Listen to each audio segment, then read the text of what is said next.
अगर आप एक बिगनर इन्वेस्टर हो या फिर ट्रेडर हो तो आपने मार्केट में राइट इशू के बारे में बिल्कुल सुना होगा। जब कोई कंपनी राइट इशू अनाउंस करती है तो उसके एक्स डेट के दिन वो कंपनी का शेयर का प्राइस नीचे गिरता है।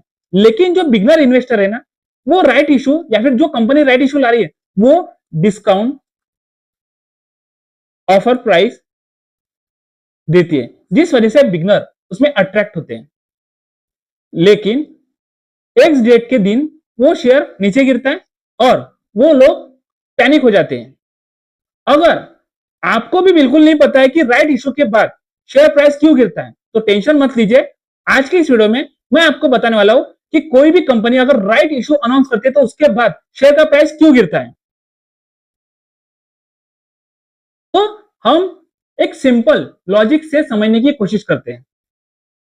हम एक एग्जांपल लेते हैं। मान लीजिए आपके पास उस कंपनी के 100 शेयर है और उस एक शेयर का प्राइस 300 है, तो इक्वल होगी आपकी इन्वेस्टमेंट अमाउंट 30,000।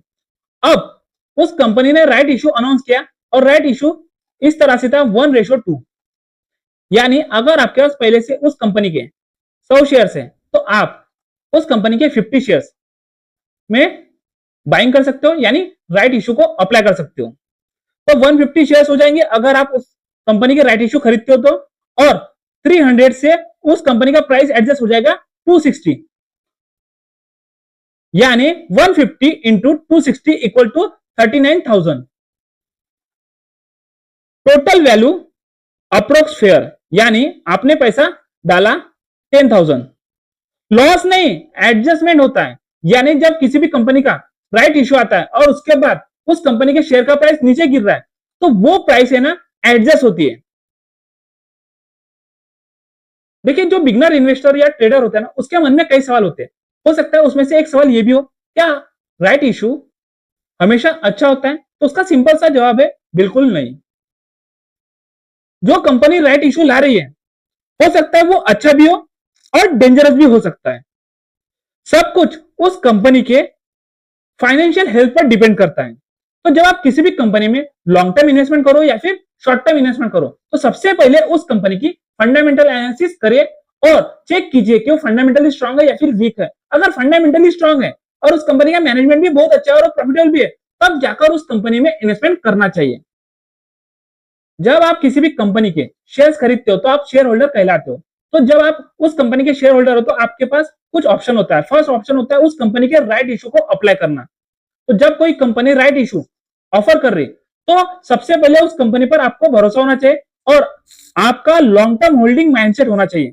तो जब आप किसी भी कंपनी के राइट इशू को अप्लाई करते हो तो सबसे पहले उस कंपनी की फंडामेंटल एनालिसिस करो, फाइनेंशियल हेल्थ देखो कि वो फंडामेंटली स्ट्रांग है या फिर वीक है।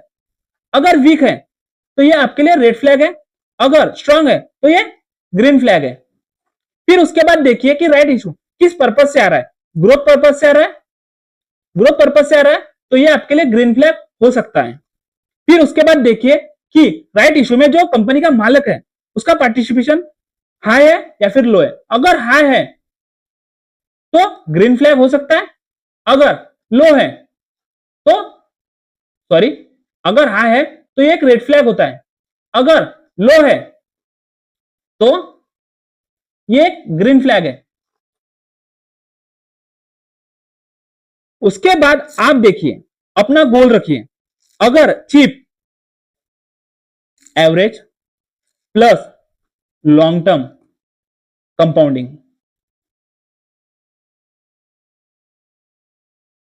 अगर आपके पास किसी कंपनी के शेयर्स है तो आपको पता होना चाहिए कि राइट इशू कब सेल करना चाहिए। देखिए, सबसे पहले उस कंपनी की फाइनेंशियल हेल्थ चेक कीजिए। अगर कंपनी एवरेज है या फिर वीक है या फिर उस कंपनी के पास फंड बिल्कुल अवेलेबल नहीं है या फिर उस कंपनी के मार्केट प्राइस ऑलरेडी स्ट्रेच हो चुके हैं तो selling right issue equal free money. Retail investor best use, no additional risk, immediate cash, zero dilution exposure. Beginner के लिए सबसे सेफ ऑप्शन होता है, सबसे लास्ट ऑप्शन होता है राइट इशू इग्नोर करना। Ignoring mean right issue expire हो गया या वैल्यू इक्वल जीरो हो गया। ये होता है फाइनेंशियल इलिटरेसी, टैक्स।